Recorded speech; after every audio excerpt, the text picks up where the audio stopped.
Selamat berjumpa kembali dalam pembelajaran jarak jauh, pelajaran PPKN. Semoga kita semua senantiasa diberkati dan dilindungi oleh Tuhan Yang Maha Kuasa. Dan pada pertemuan kali ini kita akan membahas bab yang ke-6, subtema yang ketiga, yaitu Negara Kesatuan Republik Indonesia sebagai satu kesatuan.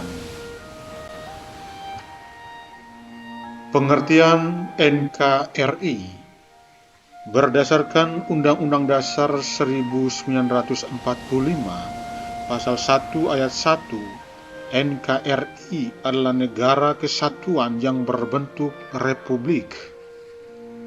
Ketetapan ini sudah disusun dalam Pasal 18 Undang-Undang Dasar 1945 Ayat 1 yang menyatakan bahwa Negara Kesatuan Republik Indonesia terbagi atas daerah-daerah provinsi, dan daerah provinsi itu terbagi atas kota dan kabupaten, yang masing-masing kota, kabupaten, dan provinsi tersebut memiliki pemerintahan daerah yang diatur dengan undang-undang.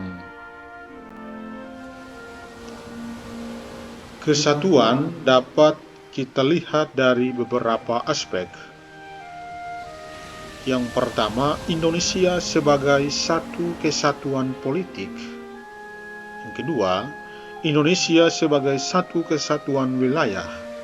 Yang ketiga, Indonesia sebagai satu kesatuan pertahanan dan keamanan. Yang keempat, Indonesia sebagai satu kesatuan ekonomi. Dan yang kelima, Indonesia sebagai satu kesatuan sosial dan budaya. Majelis Permusyawaratan Rakyat atau MPR telah membuat ketetapan sebagai berikut: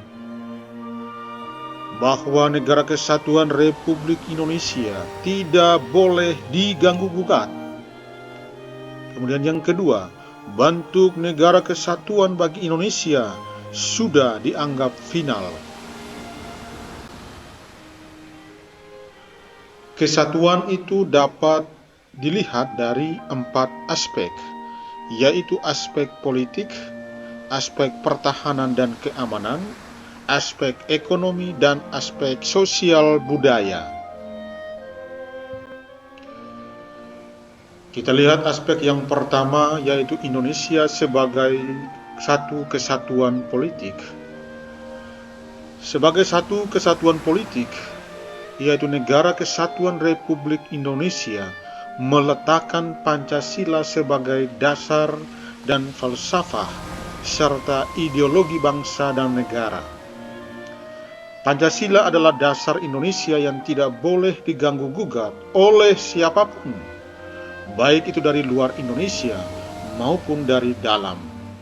Secara psikologis, bangsa Indonesia harus merasa bahwa mereka adalah senasib, sepenanggungan, sebangsa, dan setanah air, serta satu dalam tekad untuk mencapai cita-cita bangsa.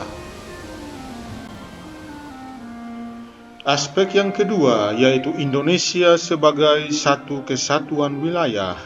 Artinya, seluruh wilayah Indonesia dengan segala isi dan kekayaan yang terkandung di dalamnya merupakan satu kesatuan mutlak bagi seluruh bangsa Indonesia. Indonesia juga terdiri atas berbagai macam suku, agama, bahasa, budaya, dan lain-lain. Hal ini haruslah menjadi satu kesatuan bangsa yang bulat dalam arti yang seluas-luasnya.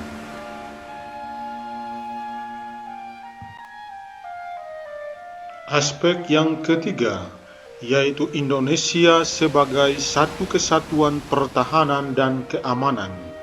Maksudnya, setiap warga negara memiliki hak dan kewajiban yang sama dalam rangka bela negara dan bangsa.